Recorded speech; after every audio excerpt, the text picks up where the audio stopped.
chunks out of us. Well, you know, first of all, I'm not sure there's a pattern. The difference between the Sherrod case and the Van Jones case, for instance, is Sherrod turned out to be completely innocent of this smear.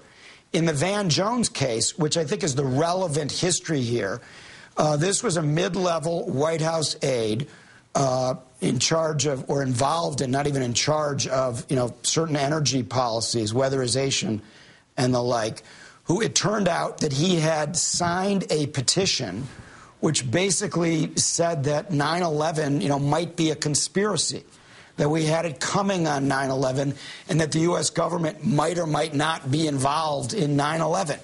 Can you have somebody like that on your White House staff? Obviously, no, if you have any regard, you know, for protecting the president. So was there a racial dimension to sliming Van Jones? No doubt about it. Should Van Jones have been kept at the White House? Absolutely not. And when they look back at that episode, they say, did we really have to get beat up for days on end in the conservative media over this case? Maybe we should have cut our losses earlier and gotten Van Jones out of the White House much earlier in this process. So they overlearned that lesson. They were fighting the last war, and I think that's what contributed to this almost pathetically inept response to the Sherrod case. But you go back and you look at, and I take your point about them overlearning that lesson. You go back and you look at the allegations about Van Jones. You read the transcripts, or you look at the tape of Glenn Beck saying he was a convicted felon who organized the Rodney King riots and did 6 months in prison. And those were the allegations against him. And then Van Jones gets canned without those things ever having really been rebutted, without Glenn Beck never becoming the story, and instead we get Shirley Sherrod fired under, as she says it, because they said we don't want you to end up on Glenn Beck tonight. It's they're collecting scalps and thereby sort of getting more powerful. But do you really think that Robert Gibbs, or much less President Obama, should have been out there defending Van Jones? Well, this thing that you said about him was a lie. But this other thing about how we signed this petition saying 9/11 was a U.S. conspiracy, that might be true. You can't do that politically, Rachel. You've got to cut your losses. You've got to protect the president.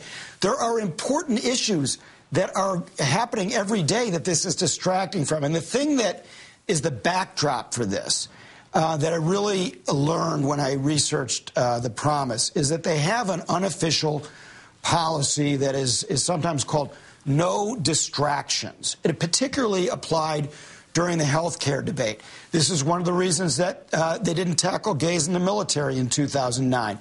They thought that this would distract from health care, would get them caught up in a series of flaps that would alienate various people in Congress and cause them political problems. I think they were right about that, not to delay forever. So this year, they are taking up Don't Ask, Don't Tell. But there are times when politically you have to keep your eye on the ball. Obama is less interested in scoring points and making gestures and having conversations about race that somebody else is dragging him into than he is in getting stuff done and things passed.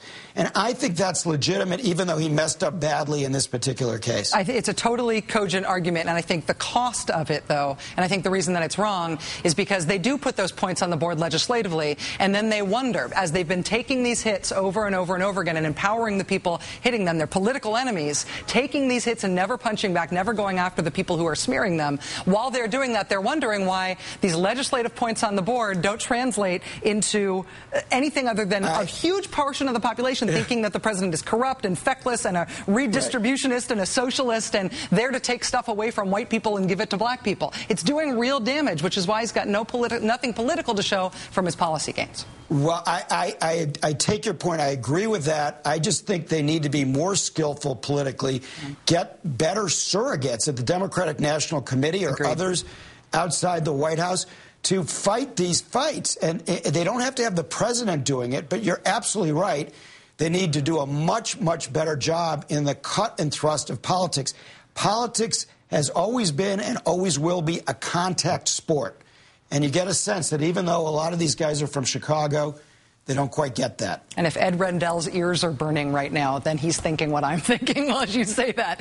Jonathan Alter, Newsweek senior editor, MSNBC contributor, and with a super interesting and well-informed take on this. Thanks a lot, Jonathan.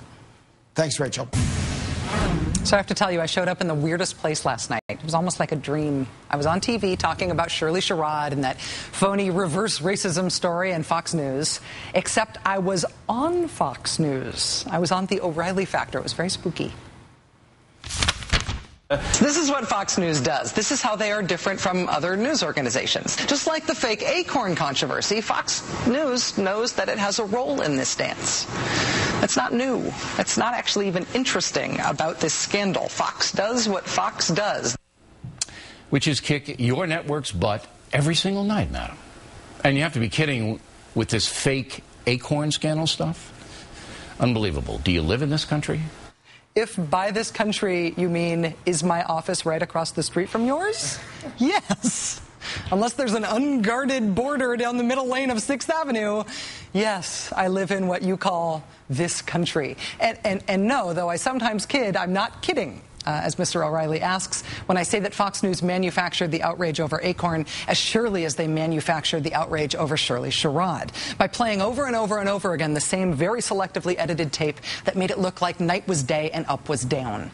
In the case of Acorn, it was a tape designed to make it look like an outlandishly dressed pimp got advice from Acorn workers about his underage brothel. In fact, the activist/entrapment guy wasn't dressed as an outlandish pimp. He did not get advice on his fake brothel. And in fact, what Fox said was him getting advice on his fake brothel was actually tape showing an Acorn guy collecting information on the alleged fake brothel to turn it over to the police.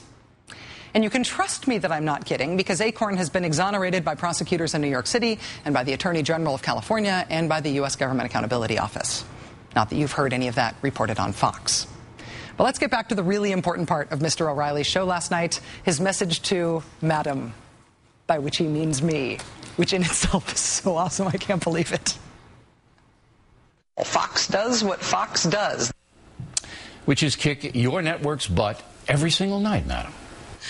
Now, here Mr. O'Reilly has a point. Mr. O'Reilly, you and Fox get great ratings. It is so awesome how great your ratings are. You have very big ratings, monsieur. Here's the scorecard from last night. It is in TV ratings speak, but I think it'll be clear enough.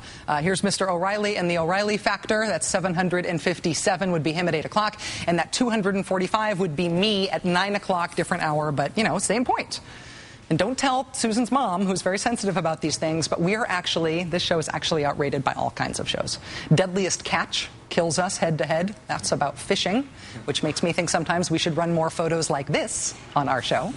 We also got killed by a show called The Closer, about which I know nothing except that it also kills us in the ratings. We also get smaller ratings than WWE Wrestling, which is apparently on the USA Network, which means it's a corporate cousin of ours, so goody for the shareholders, even if it's not goody for us. Of course, all of those shows also kill Mr. O'Reilly's show in the ratings, as well as everything else on Fox, as do SpongeBob, reruns of NCIS, and Hannah Montana Forever, which is totally understandable. They are much more watched than the O'Reilly factor, my lord, which is totally immaterial to the discussion at hand. Because when you got all kick your network's butt and madame on me, you weren't really trying to tout your network's ratings. You were trying to take the attention off me saying that your network, Fox News, continually crusades on flagrantly bogus stories designed to make white Americans fear black Americans, which Fox News most certainly does for a political purpose, even if it upends the lives of individuals like Shirley Sherrod, even as it frays the fabric of the nation, and even as it makes the American dream more of a dream and less of a promise. You can insult us all you want about television ratings, Mr. O'Reilly, and you'll be right that yours are bigger, for now and maybe forever. You are the undisputed champion. But even if no one watches us at all, except for my mom and my girlfriend and people who forgot to turn off the TV after Keith, you are still wrong on what really matters, and that would be the facts, Your Highness.